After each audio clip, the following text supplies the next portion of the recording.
Bonjour à toutes et bonjour à tous et bienvenue dans ce nouvel épisode de Originals, l'émission qui saute de plateforme en plateforme. Moi c'est Romain et à mes côtés je retrouve comme chaque semaine Brandon Jorgensen, membre actif des Original Boys, pour nous parler de sa nouvelle chorégraphie. Ouais, et je l'ai apprise par cœur, je vais vous la faire mais vous pourrez pas la voir, c'est dommage. Gauthier Jorgensen, donc journaliste cinéma à Satellifax et créateur de Original. Comment il va en vrai ? Bon, ça va bien, ça va toujours bien, ouais, on voit de bonnes séries en ce moment donc on est plutôt content. Autour de la table aussi, Monsieur News, Magic Andou est avec nous. Bonjour Andou. Salut, moi aussi ça va. Ça va, je suis content d'être là ce soir. Et tu sais la Corée ou pas ? Parce qu'il va falloir la faire la Corée. Oui. Bravo. Romain il l'a apprise. Il l'a.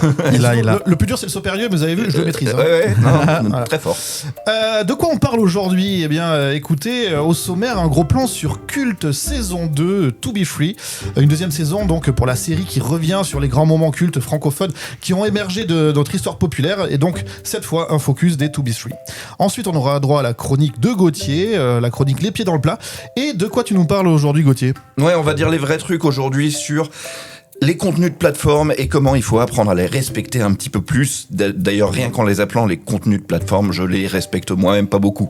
Donc on va essayer de réfléchir à ça. Ça va être compliqué. Ouais. On se fera ensuite l'agenda avec une sélection des sorties qui m'ont interpellé cette semaine. Mais tout de suite, ça vient de tomber, c'est les news par Andou. Vous écoutez Originals, l'émission qui saute de plateforme en plateforme, en partenariat avec Cinéma Teaser. Quand ça arrivait sur Netflix, Apple TV+, Prime, Paramount+, quand même. Max, Arte, c'est pas mal. Canal+, écrase tout le monde. Disney+. Moi, je crois à la complémentarité des plateformes. Tout ça, j'aime bien. Et oui, Andou, ça vient de tomber. Ça vient de tomber and it's just falling. Yes, because là c'est une nouvelle qui vient de tomber en direct des États-Unis. Et qu'est-ce qui tombe sur les États-Unis ? Ben encore une autre histoire, une autre version. On va encore apprendre un peu plus sur cette famille et cette icône légendaire qui a marqué tant la face d'outre-mer. Et il s'agit bien sûr de John Fitzgerald Kennedy. Alors cette fois-ci, on ne sera pas forcément centré sur le personnage lui-même parce qu'on sait un petit peu toutes les balles qu'il a pris pendant un défilé à Dallas. Là, on va un peu parler de sa famille et notamment on va parler de son père. Donc son père qui sera incarné par Michael Fassbender dans une série qui va s'appeler, enfin qui est inspirée du livre JFK Coming of Age in the American Century.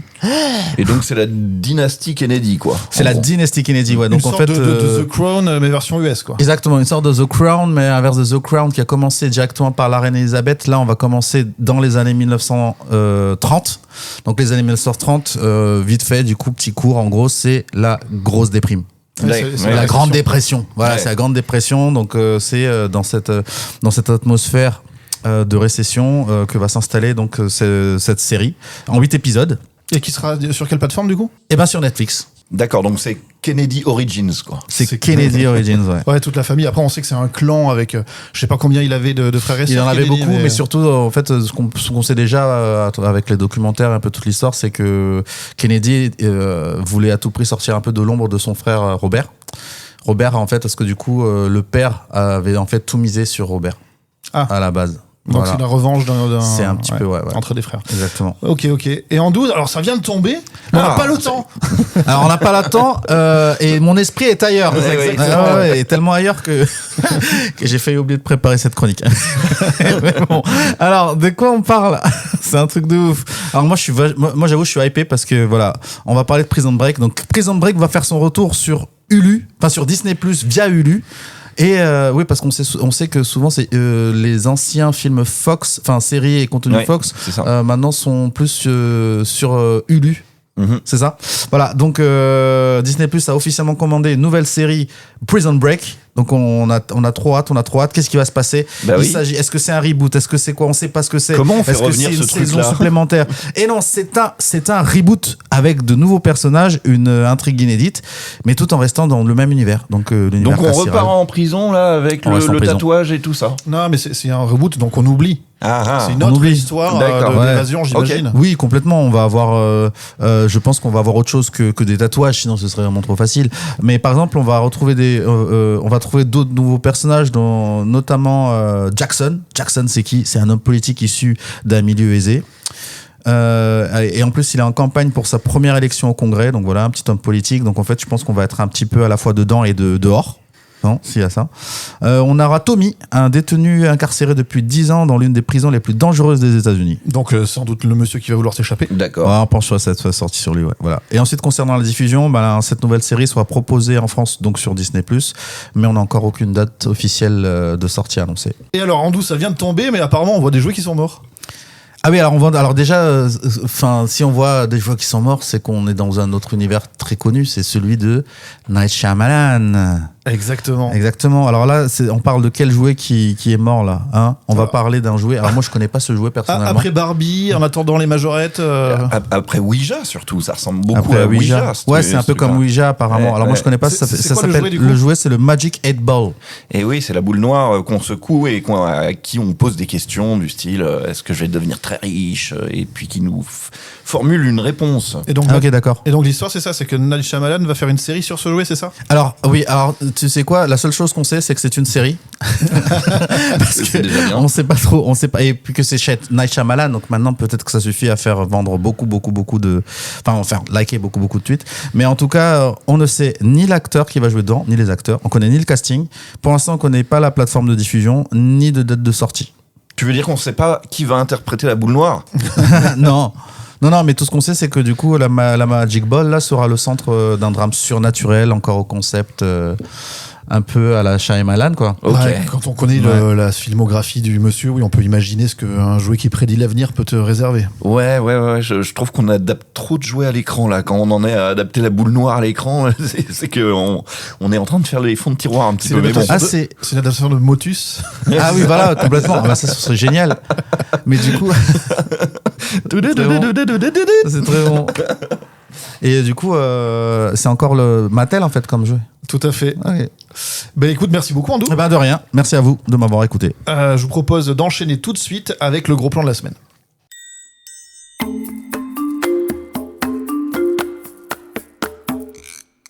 Après avoir exploré les dessous de la télévision française à l'aube des années 2000, avec le grand virage de la télé-réalité vu à travers le prisme de Love Story, la série anthologique Culte revient, cette fois, en explorant les boys bands et tout particulièrement les To Be Free qui vont être à l'honneur. Encore rêves-tu, mon garçon? On va les mettre à genoux. C'est normal de rêver d'autre chose. On va faire ça ensemble. T'as même pas de quoi te payer un café, vieux. T'as trouvé du travail? Mes deux potes et moi, on s'est fait repérer par une maison de disques. Un truc qui pourrait changer ma vie. On va faire de la musique. Pourquoi pas Hollywood tant qu'on y est? On est prêt à tout. Et ça, c'est un métier qui rapporte. T'as le brin ténébreux, la gueule d'ange, l'arabe sexy. Moi, je veux te mettre au sommet du hit machine. C'est quelle heure, là? Peur de devenir des restas, les gars. La la la la. On l'a dit, la saison 1 de Culte avait fait sensation, car à travers Love Story, elle parlait surtout du changement de paradigme des grandes chaînes françaises et de la guerre de l'audimat. Cette fois-ci, on est sur une histoire plus personnelle, presque un biopic, dédié à Philippe Nicolic et à ses compatriotes To Be Free. C'est en 6 épisodes et c'est sur Prime à partir de aujourd'hui, vendredi 24 octobre. Alors moi j'ai envie de je vais faire un petit pitch rapide histoire de se rappeler c'est qui les To Be Free. C'est 3 copains qui viennent de la ville de Longjumeau. Ils s'appellent Philippe, Adèle et Franck. Ils sont amis d'enfance et pour s'en sortir, ils décident de se lancer dans la musique et ils vont devenir donc ce fameux groupe les To Be Free, un boys band, le premier français qui essaie de se différencier dans cette industrie musicale de fin des années 90, de milieu des années 90, tout en explorant évidemment la série, les excès, la pression médiatique et les fissures derrière le phénomène. J'ai envie de vous poser déjà une question. Je vais commencer par toi, Andou. Qu'est-ce que tu avais déjà pensé de la première saison qui était dédiée, elle, comme on l'a dit, à Love Story et à la télé-réalité? Moi, je l'ai trouvé, à la première saison, j'ai trouvé ça vraiment génial, vraiment super bien écrite. Alors, j'ai adoré. Alors, déjà, je trouvais que l'actrice qui jouait, Isabelle de La Roche-Joubert, exactement. C'était Anaïd Rosam. Je la trouvais vraiment, vraiment très crédible et super magnétique. Et en gros, ce que j'ai adoré, comme je disais, c'est comment ils ont vraiment tourné ça autour d'un espèce de thriller à la fois politique par rapport aux grands médias et à la fois cette espèce de mission impossible où c'est un concept qui ne marchera pas. Et voilà, et comment, elle a tout risqué, elle a tout misé. Voilà, donc je trouve qu'ils ont réussi à vraiment, ils ont réussi à extraire le meilleur storytelling de tout ce qui s'est passé à cette époque-là autour de Love Story. Gauthier, on en avait parlé, hein, ça faisait, je crois, c'est l'une des premières émissions de Originals. Tout à fait. Moi, ça faisait partie de mes chouchous de l'année. Hein. Vraiment, c'était une des meilleures séries que j'ai vues l'an dernier. Je trouve que la saison 1, tout comme la saison 2 d'ailleurs, on va y revenir dessus, elle fait quelque chose d'assez charmant et touchant. C'est qu'elle humanise totalement un truc qui, sur le moment, a été vécu un peu comme de la chair à pâté, quoi. Genre vraiment, on nous a tellement en 2001 vendu Loana dans la piscine qu'on en a oublié de se demander si Loana allait bien, tu vois. Là, les To Be Free, c'est pareil, c'était tellement ces espèces de trois nigauds qui dansent pour les petites filles et pour les gays, quoi, qu'on en a complètement oublié de se demander si eux, ils le vivaient bien ou mal, ou peut-être qu'ils le vivaient pas du tout de la même manière tous les trois, d'ailleurs, c'est ce qu'on voit à travers la série. C'est vraiment touchant d'humaniser comme ça des phénomènes de société qui étaient en apparence que du marketing et en fait en coulisses pas du tout. Alors, on va d'abord parler, si tu le veux bien, Gauthier, de cette reconstitution des années 90. Est-ce que tu trouves que on s'y retrouve, toi qui les as vécus comme moi ? Ouais, puis alors j'ai gentil de me lancer là-dessus parce que c'est vraiment un truc qui est très important pour moi. La fin des années 90, jusqu'au milieu des années 2000, on va dire que c'est là que se loge ma jeunesse. Et du coup, quand une série ou un film s'y attaque, je suis toujours très tatillon parce que je me souviens très très bien de cette époque, je me souviens très bien l'avoir vécu et je me souviens d'autant plus m'être dit aime ton époque parce que tu es jeune maintenant. Tu fais l'expérience de la jeunesse là, quoi. Comme disait... Tu t'es rendu compte de ça quand t'étais jeune ? Absolument, ouais. Wow. Et donc je me disais, mon monde jeune, c'est celui-là. Et comme disait Laurie, à 20 ans, rien n'est impossible. Tout à fait, bravo. À 20 ans. Et donc ça m'a touché par moments même de voir des figurants dans cette série qui donc se déroule en 96, 97, 98, de voir des jeunes acteurs et des jeunes actrices avoir 13 ans et faire les fans des To Be Free, parce que moi je me souviens que j'avais une pote par exemple qui était jamais venue à Paris et qui est montée sur la capitale juste pour les voir en concert à Bercy. D'ailleurs ce concert de Bercy qui termine la série, qui commence et qui termine la série. Oui. C'est la boucle autour du fameux concert de Bercy. C'est ce qu'il faut dire aussi, c'est qu'on va avoir le début des To Be Free jusqu'à ce concert mythique à Bercy, mais on va pas s'attarder à ce qu'ils sont devenus après. Ouais. Comme quoi Philippe Dicoli qui avait joué dans Navarro par exemple. Absolument. Ouais. Et ça c'est des trucs qui passent totalement en dehors du prix de la série. Il a fait un film à Hollywood aussi avec comment il s'appelait ce basketteur Dennis Rodman. Ouais. Je crois que c'était un nanar, hein, mais tant pis. Il a quand même Simon Says, je crois que ça s'appelait. Du coup, oui, voilà, on est quand même bien focus sur la création du groupe. Enfin, déjà eux qui y sont à la base, leur famille, d'où ils viennent, etc. Puis après la création du groupe, et on va voir que là, on n'est pas dans les méandres de la télévision, mais celle de l'industrie musicale, avec une Daphné Burki particulièrement crédible, dans une rôle d'une productrice de. Je crois que la maison c'est EMI, mais c'est jamais cité. On le sait nous parce qu'on a fait un petit peu de recherche sur la série. Toi, je crois que tu connaissais les locaux. Mais oui, parce que j'ai fait de la musique aussi à une autre époque et je suis déjà allé leur porter des petites maquettes chez EMI. Est-ce que tu as rencontré des gros producteurs comme celui qui est joué par notamment Grégory Montel de 10% en producteur abusif? J'ai rencontré un producteur qui était le producteur de Claude François et des Inconnus. Et non, les Lederman. Lederman, tout à fait. Qui m'avait démarché et puis finalement ça ne s'est pas passé, mais bon. Bon, on va revenir à nos trois athlètes. Ouais.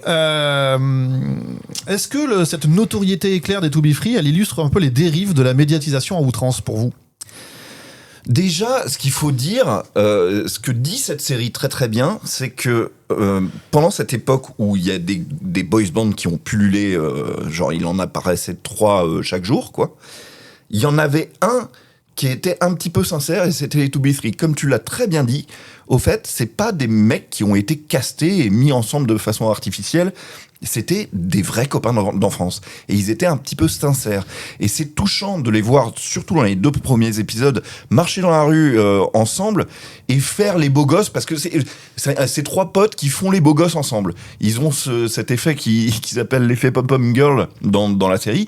Et ils ont cette magie-là que quand ils se mettent tous les 3 ensemble et qui se mettent un petit peu à bouger devant les filles, là il y a un truc qui fait que oulala, les jeux. Je veux dire qu'ils sont bonjour. Ils sont taillés comme des vieux grecs. Hein. Mais ouais, c'est ça. Et donc le personnage de Daphne Burki, ce qu'elle repère chez eux, c'est ça. C'est que si on les met tous les 3 et qu'on les fait bouger ensemble, bah il y a une petite magie qui opère, quoi.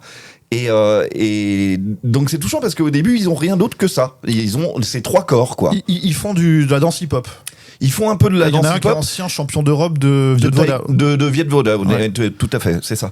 Mais ils savent pas chanter. Ils ont aucune notion de musique. Ou de ce monde, hein, de la musique. Oui, ouais, exactement. Et même dans les premiers épisodes, ils veulent même pas y aller. Ils se disent, on va pas se mettre à chanter, c'est débile. On n'a pas de voix. Et c'est par conviction que tous les 3 restent soudés et construisent un truc à 3, quoi. Voilà. Et ça, c'est assez touchant à voir. Mais c'est vrai que leur rapport aux familles aussi est assez important et raconte vraiment quelque chose. Ils ont un rapport à leur père, chacun, d'une manière indépendante. Il y a 3 figures paternelles différentes, effectivement. Ouais, il y a, sans trop spoiler, le père absent qui revient pour l'appât du gain. Ouais. On a le père immigré d'Europe de l'Est qui a fui la guerre et qui ne veut pas que son fils fasse... il veut que son fils ait un vrai boulot, quoi. Voilà. C'est-à-dire plombier ou un truc, voilà.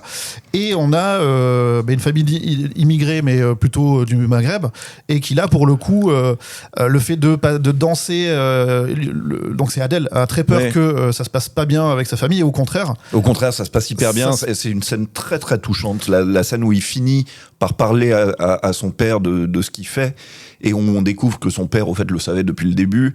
Et qu'il est hyper fier. Et il est hyper fier. Il lui dit, mais tu sais... quand on voit des Arabes à la télé, c'est toujours pour les traiter de voleurs ou de trucs comme ça. Toi, tu passes à la télé, tu danses et t'es hyper inspirant pour les gens. Qu'est-ce que je vais te dire de méchant, quoi? Et ça, c'est vraiment une scène très très touchante. Ouais. Justement, ce rapport au père que les 3 entretiennent, c'est un peu un lien qui les unit parce que il va se passer des choses qu'on ne va pas aborder pour pas tout spoil justement, mais qui quand on a des groupes d'amitié, on sait que c'est des étapes par lesquelles il nous faut passer parfois. Oui, bien sûr. Mais il y a pas que ça qui les unit aussi. Il y a un autre truc qui les unit vraiment très fort, c'est que chacun d'entre eux, ils ont une revanche à prendre sur la vie. Philippe, c'est celui qui veut faire partie de la haute société, quoi, tout simplement. Adèle, il est rejeté par les femmes à la fac, il est ignoré, il est souvent discriminé parce que il est arabe, tout simplement. Et Franck, il était anciennement champion, mais il n'a pas réussi à accéder il n'est pas devenu l'athlète qu'il rêvait d'être. Donc ils ont tous les 3 une revanche à prendre sur la vie comme ça. Il est blessé aussi, c'est peut-être pour ça. Il est blessé, ouais. Qu'il arrête. Et c'est aussi très vibrant parce qu'ils existent vraiment tous les 3. C'est pas comme si on s'intéressait que à Philippe, quoi. On voit bien comment Philippe, c'est un fou de la fête, c'est une comète. On voit qu'il crame la vie par les 2 bouts. Il est ultra excessif en tout. Exactement. On voit que Adèle, lui, il est déterminé. Il y va hyper froidement. Il vit tout ça de manière très très froide, quoi. Et on voit, et ça c'est une belle trouvaille pour la série, que Franck, lui, le vit assez mal, tout ça. Toute cette célébrité et tout, il le fait pas pour lui, il le fait pour ses copains, et il aime pas ça tant que ça, quoi. Et c'est très très intéressant à regarder. Est-ce que pour vous, cette saison, elle raconte quelque chose de la culture populaire française? Moi, alors bizarrement, je m'attendais à ça. Je m'attendais à ce que ça me raconte un petit peu le virage musical de la fin des années 80. Ce moment où on a tous je sais pas, écouter ces groupes qui s'appelaient To Be Free, donc G-Squad, Alliage, tous ces trucs-là. Et aussi les anglo-saxons, hein, les Worlds Apart, les 17, bien sûr, ouais. les New Kids on the Block. Exactement. Et alors moi j'ai un souvenir ambivalent de ça parce que j'avais 13-14 ans quand c'est arrivé et j'étais déjà un tout petit peu trop grand pour j'écoutais déjà Offspring, moi je sais pas d'autres trucs. On pouvait écouter les deux en parallèle. On pouvait écouter les deux en parallèle, bien sûr. En tout cas, nul ne pouvait ignorer qu'il se passait vraiment quelque chose dans l'industrie musicale. Et je croyais vraiment que cette série allait parler de ça, de cet effet culte, un petit peu. Et en fait, je trouve qu'elle fait plutôt un bon travail de faire le contraire. C'est-à-dire de dire, derrière ce masque culte, il s'est passé une vraie tragédie humaine quelque part. On est plus sur un biopic presque de ces trois garçons, un peu quand même orienté vers Philippe. Ouais, mais je trouve, tu vois, alors je suis désolé de vous spoiler ça, je veux pas vous spoiler tout, mais je trouve que quand on nous fait revenir les vrais à la toute fin, ça dit vraiment quelque chose sur eux. Le discours, il est sur eux en tant qu'humains, et il est pas tellement sur le cynisme de l'industrie musicale, tu vois. Et quand on les retrouve, c'est bouleversant, quoi. Tu te dis, ah là là là, et que eux-mêmes ils parlent du truc en disant, vous savez, ça fait 30 ans, la vie elle a beaucoup changé depuis, hein, quand même. C'est vraiment très très touchant, quoi. Alors pour le coup, les anciens To Be Free, Philippe Nicoli qui est décédé depuis quelques années. Adel Kachermi a participé à la série du côté production derrière la caméra, et Franck Delay, lui est même au-delà d'être en conseil de production et acteur dans la série. Il joue son ancien coach de Viet Vodou, qui est un petit peu un père de substitution aussi. Ouais, tout à fait. Ouais, et d'ailleurs c'est troublant parce que dans les extraits qu'on nous met à la fin, il y a un passage d'une interview de Philippe Nicoli où on lui dit comment tu te vois dans 20 ans. Et il répond, oula, moi je me vois pas du tout dans 20 ans, je pense que je serais mort avant, hein, probablement. Donc c'est très troublant de le voir totalement conscient de ce qu'il est, au fait. C'est une série une saison en tout cas, qui informe, qui divertit, qui provoque un peu de nostalgie, tout à la fois. Oui, d'ailleurs, un confrère critique m'a fait cette réflexion parce qu'on sortait d'un autre film où ça se passait pendant les années 90 et il me disait faut faire quand même attention à ce qu'on vit au jour le jour parce que là, ce qu'on vit là maintenant tout de suite, ça sera une galère de reconstitution dans 25 ans pour des chefs d'éco et des éclairagistes et tout ça. Ouais, quand tu penses qu'on est en train de visionner des séries nostalgiques sur ces trucs qui étaient tellement, je sais pas, le présent pour nous il y a encore si peu de temps. Ouais, enfin, en tout cas, le sujet était très très pertinent et je me demande ce qu'ils vont faire. Si saison 3 il y a, à quoi ils vont s'attaquer. Alors justement, c'était un petit peu le sujet de la dernière question que je voulais vous poser sur ce petit zoom, sur ce gros plan sur la saison 2 de Culte. Si saison 3 il y a, qu'est-ce que vous aimeriez, qu'est-ce que vous aviez imaginé pouvoir découvrir? Donc je rappelle, hein, des œuvres qui ont marqué, qui sont devenues cultes, des œuvres ou des momentum, on va dire, de la culture francophone, pop. Andou, tu vas en premier? Alors, moi j'ai un vrai sujet que j'aimerais voir dans une saison 3 de Culte. Moi j'ai un sujet débile. Moi j'ai un sujet sérieux. Allez, d'abord un sujet débile. Moi je voudrais voir une saison sur le tournage des Visiteurs. Ah oui, l'envers des Visiteurs. Ouais, l'envers, parce que c'est quand même un truc qui est totalement constitutif de la culture française. Maintenant, on connaît tous les répliques par cœur, mais en plus, si t'en fais une série, ça veut dire que t'as des gens qui vont devoir jouer Christian Clavier qui fait c'est ok, ça sera nullissime. Donc ça, pourquoi pas? Ça peut être un vrai truc. Louis la Brocante, sa vie, son œuvre. Ouais. J'avais dit, ouais. T'avais une vraie idée, Andou? Ouais, moi j'avais une vraie idée, c'était Culte derrière le Concorde. Ah, pas mal. Ouais. Ah Vraiment. ouais, pas mal. Pas mal, ce qui est un vrai, Vraiment, un espèce de. Pareil, Une des prouesse. coulisses, une prouesse qui s'est explosée en Ouais. plein vol, mais derrière, il y a tout l'aspect. Parce qu'en fait, alors je dis pas ça par hasard, c'est parce que je suis allé visiter le Bourget cet été. Et en fait, déjà, rien que de lire, je trouve ça incroyable l'histoire de cet avion.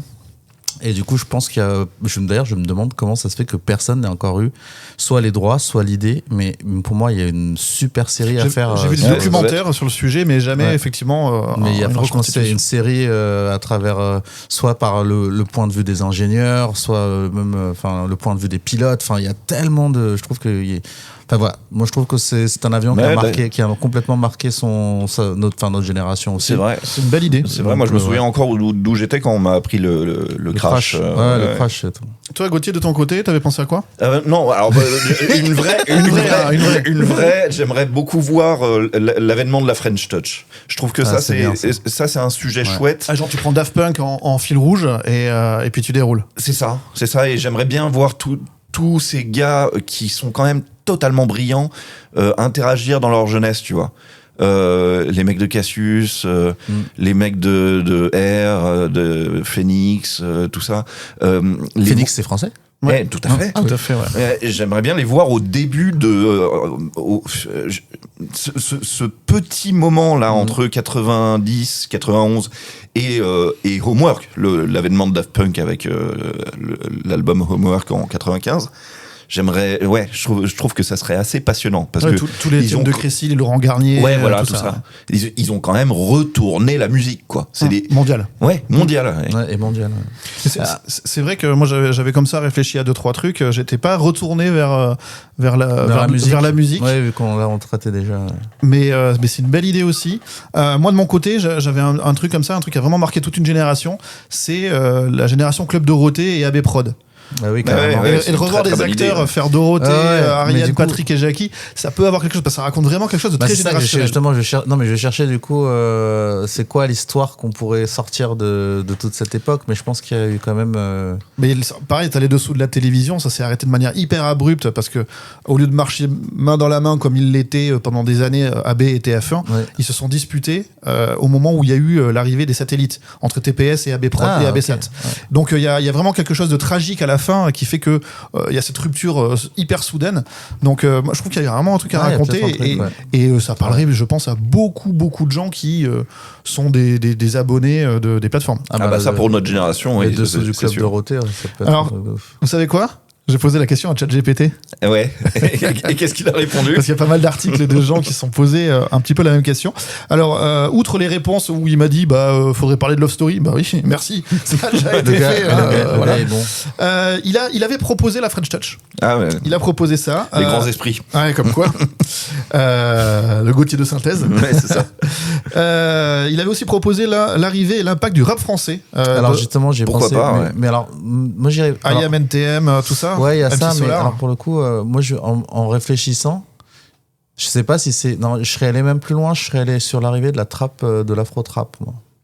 Est-ce que c'est pas trop Ah, pointu ouais, peut-être c'est très niche là. C'est très niche, ouais. Mais quand même. Mais c'est vrai qu'on a eu, En pendant vrai- un moment, on a eu la deuxième plus grosse scène rap du monde. Bah oui, Après non, les mais- États-Unis. Ouais. Alors qu'est-ce qu'on avait d'autre? On avait aussi. Mais est-ce qu'on l'a pas déjà plus ou moins dans les deux séries sur NTM? Alors il y a ça, et Tu vois il y a aussi eu DJ Mehdi. Il y a DJ ah oui, Mehdi aussi. Qui est à la c'est ça, ouais, fois c'est sur la ça. French Touch et à Ouais. la fois sur 113 et Machakin Fry. Qu'est-ce qu'on a d'autre? On a le succès de la Star Academy et des télécrochets. Moi, j'y ai pensé, mais ça fait vraiment redite avec Love Story. Ouais. Je trouve. Un petit peu. Le phénomène. Ils ont pas parlé de. Il y a pas. Parce que moi, je pensais à France 98. Alors Mais je sais pas justement, s'il y a- c'était une de mes dessus. propositions à moi. Ouais, je trouve qu'il y a peut-être quelque chose à faire. France 98, il y a vraiment quelque chose à raconter. c'est sûr. Comment Aimé Jacquet était trash talk par Ouais. toute la Bah, presse, partout, l'équipe, oui. tout le Oui, monde. oui, oui. Donc voilà, il y a quelque chose comme ça. Sinon, il proposait le phénomène des youtubeurs et du gaming. Après, L'émergence du phénomène des festivals de musique. Bon, je trouve que ça, c'est assez moyen. Et l'arrivée des mangas en Europe. Ça rejoint un petit peu Dorothée. Ouais, ça rejoint Dorothée, mais c'est intéressant. Mais il y a un vrai truc aussi, oui, parce que la France est le deuxième consommateur d'animation. Exactement. faut voir, c'est japonaise. personnifié par quoi? Par Par- qui? Faut trouver quelque chose. Faut trouver un angle. Voilà, un angle Ouais. qui personnifie l'arrivée des mangas. Ou alors les minicums. Une saison sur les minicums. Après, non, l'esprit canal. Ouais, voilà, l'esprit la canal, ça création peut de être un Canal+. truc. L'esprit canal, ça c'est très bon. La création de Canal dans les années 80. Mais grave. Il y a un truc. Hey, Franchement, l'esprit canal. on va changer d'idée. Appelez-nous les producteurs, on a plein Franchement, d'idées. culte sur l'esprit canal, je trouve ça Il très faut très que bien. Yael Langman, Thomas Mansouri et Clémence Lebatteux, qui sont donc derrière Culte, nous appellent. Je crois qu'on a des idées. Ouais. Yes. Je vous propose d'enchaîner. Merci à tous les deux. Donc, je rappelle que Culte saison 2 To Be Free est disponible depuis aujourd'hui sur Prime Video. Et Gauthier, comme les boys band pour certains, toi aussi tu voulais parler de plus de considération, mais toi pour les œuvres de plateforme, je crois, et tu avais envie de mettre les pieds dans le plat.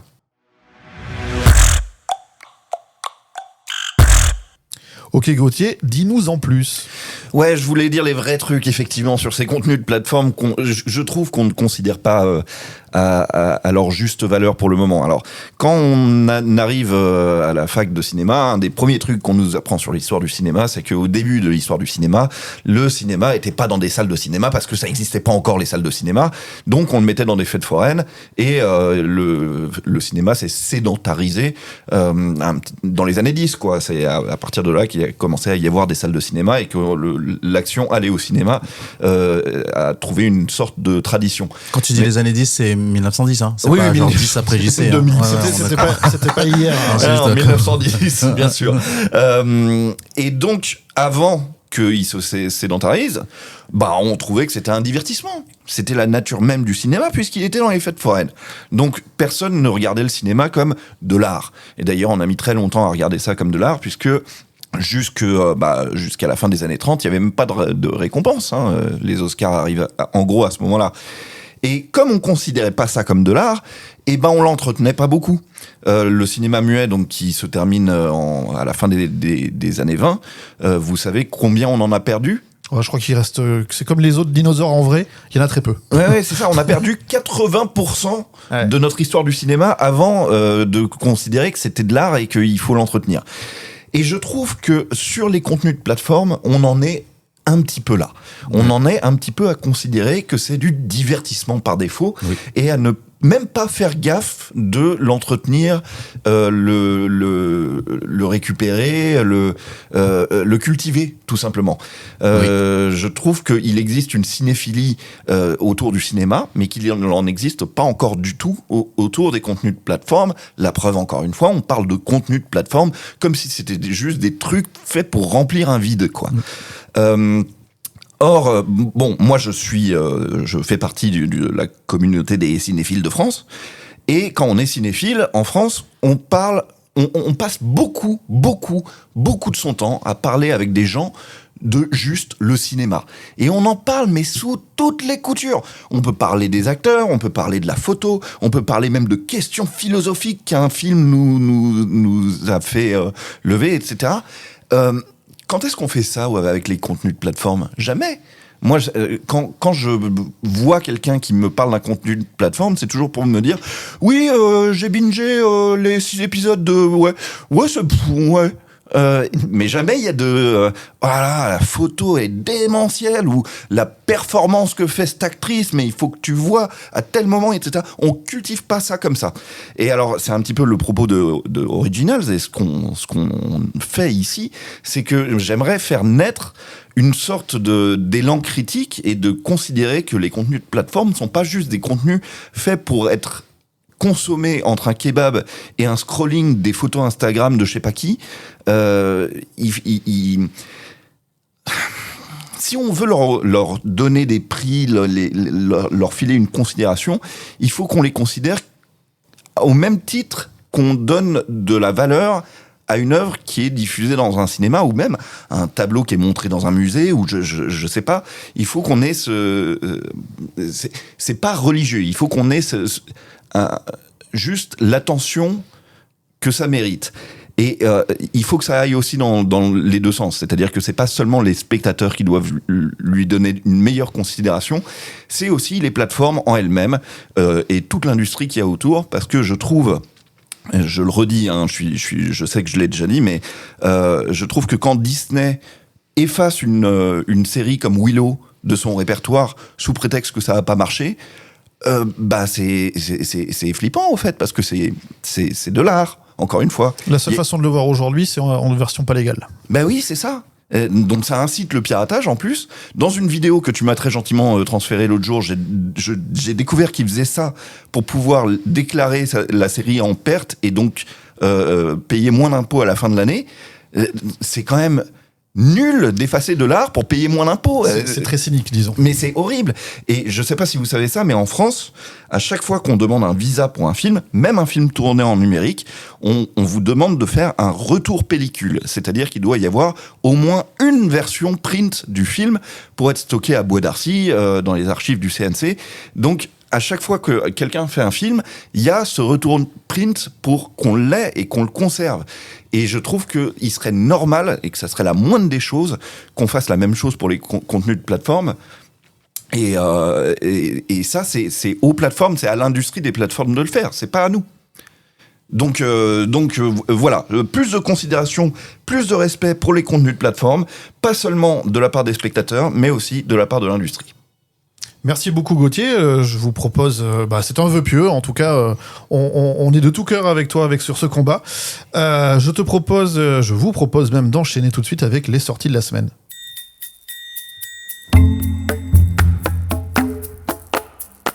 Et cette semaine, on va donc parler des sorties comprises entre le 20 et le 26 octobre qui ont retenu mon attention. Et j'ai le regret de vous dire qu'il y a peu de nouveautés cette semaine, évidemment en dehors des têtes d'affiche qui ont fait nos émissions ces dernières semaines et cette semaine-ci. Du coup, il y a des sorties, mais on est plutôt dans du fond de catalogue de films déjà sortis au cinéma ou de nouvelles séries qui seraient issues de la télévision, par exemple, ou ce genre de choses. Mais malgré tout, depuis mercredi, il y a 2 sorties. La première, elle est sur Prime et ça s'appelle Lazarus. C'est une série en 6 épisodes, un thriller psychologique un peu mystérieux avec des éléments de drame familial au milieu. L'histoire, c'est celle de Joel Lazarus, donc qui est un psychologue médico-légal qui revient dans sa ville natale après le suicide de son père, qui était le docteur Jonathan Lazarus. Rapidement, Joel commence à vivre des phénomènes troublants, visions, impressions étranges, et se retrouve entraîné dans une enquête de meurtre non élucidé, tout en essayant de comprendre ce qui est arrivé à sa sœur, elle-même assassinée 25 ans plus tôt. C'est avec Harlan Coben au scénario. C'est une série anglaise, donc avec une ambiance très british, et c'est joué par Sam Claflin et Bill Nighy. Donc on est quand même sur du solide niveau acting parmi les acteurs anglais. Tout à fait. Le même jour, on est cette fois sur Netflix, donc depuis le 22 octobre exactement, une mini-série en 4 épisodes qui est un nouveau thriller du true crime, mais cette fois italien, puisque la série Le Monstre de Florence revient sur l'affaire du Monstre de Florence. En gros, l'histoire, c'était qu'entre 68 et 85, dans la province de Florence, donc dans le nord de l'Italie, plusieurs couples ont été assassinés dans des circonstances similaires avec une arme de calibre 22. Et une des enquêtes criminelles les plus longues et mystérieuses d'Italie quand même, il faut le souligner. Et donc une série qui propose de replonger dans ces meurtres, la traque, la peur collective aussi de la société italienne de l'époque. Memories of Ravioli. On te la laisse celle-là. Ouais. Mais par contre, c'est toi qui fais le montage, hein. C'est toi qui décides. Mais par contre, Gauthier, c'est pas sans rappeler un succès de Disney+, dont on avait parlé de manière très brièvement il y a quelques semaines, qui s'appelle Les Disparus de la Gare. Ouais. Et tu l'as vu depuis. Ouais, je suis très content d'avoir quelques secondes pour revenir dessus parce que c'est très très bien. C'est vraiment très très bien. Donc ça revient sur des disparitions qui ont eu lieu à la gare de Perpignan. C'est à la même époque que Culte, hein, puisque on brasse une époque qui va de 95 à... Alors, les disparitions ont lieu de 95 à 2001. Et en fait, je sais pas si vous vous souvenez, mais quand on a parlé de True Crime avec l'histoire de Ed Gein, là... au fait, on parlait d'une série sur Ed Gein ou sur les autres monstres, ceux des saisons d'avant. C'est toujours une série qui sait beaucoup de choses et qui veut te faire comprendre qui était le gars. Voilà, c'est des séries avec beaucoup de certitudes. Et là, les Disparus de la gare, c'est le contraire. C'est une série qui te raconte le nombre d'incertitudes et de petites fautes qu'on fait dans une enquête, et comment un truc qui a l'air d'être un tout est au fait complètement morcelé, puisque on découvre petit à petit que ce qu'on croit être un tueur en série, au fait, n'est pas du tout un tueur en série. Il y a pas qu'un gars d'ailleurs. Enfin bon, et puis parfois il y a des enquêtes qui piétinent, puis parfois il y a des enquêtes qui deviennent des cold cases. Donc ça a plutôt l'allure, si vous voulez, de Zodiac, c'est beaucoup dire, mais plutôt de la nuit du 12, tu vois, okay. Un truc où tu restes pas complètement sur ta faim à la fin du truc, mais tu as compris que parfois une enquête policière, on va dans la mauvaise direction, ça peut durer 20 ans, il peut y avoir des coups de bol comme des coups de pas de bol, et ça dure 6 épisodes, c'est 45 minutes à chaque fois, c'est vraiment, c'est assez brillant, hein. Moi, je crois que j'ai rien vu de mieux cette année. Ça s'appelle Les Disparus de la Gare. C'était disponible sur Disney+ depuis le 8 octobre. Tout à fait. Et je rappelle que c'est créé par Gaël Bélan. Et d'ailleurs, j'en pose une pour la reconstitution de l'époque. Là, en plus, la gare de Perpignan, je la connais un petit peu. Le quartier de la gare, je connais. Les musiques utilisées et tout est d'une précision et d'une finesse. C'est trop fort. Ils ont peut-être tourné à la gare de Perpignan. Bah oui, non mais il faut bien la reconstituer comme elle était à l'époque. Elle a changé de folie. Et on retrouve au casting Camille Razat, Hugo Becker, Patrick Timsit, Mélanie Douté, etc.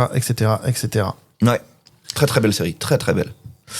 Sinon, très rapidement en vrac, cette semaine, c'est aussi la sortie de la saison 2 de Nobody Wants This sur Netflix, de Mayor of Kingstown saison 4 sur Paramount+, et évidemment de House of Dynamite dont on a parlé la semaine dernière, un petit peu en avance sur Netflix. C'est le retour de Jeremy Renner, du coup. Tout à fait. Et aussi dans Mayor of Kingstown, d'ailleurs. Ce sera tout pour les sorties, c'est là-dessus que s'achève notre émission aujourd'hui. C'était donc Original saison 2, épisode 8. On remercie notre partenaire Cinématiseur pour sa confiance et son soutien. Merci les copains, ouais. Salut.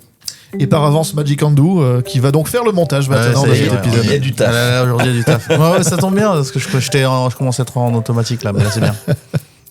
Quant à nous, on se retrouve vendredi prochain à 17h pour toujours plus d'actu ciné, séries, doc ou animé et toujours plus de créations originales. Bye bye. Bye bye. Bye bye. Ciao, ciao.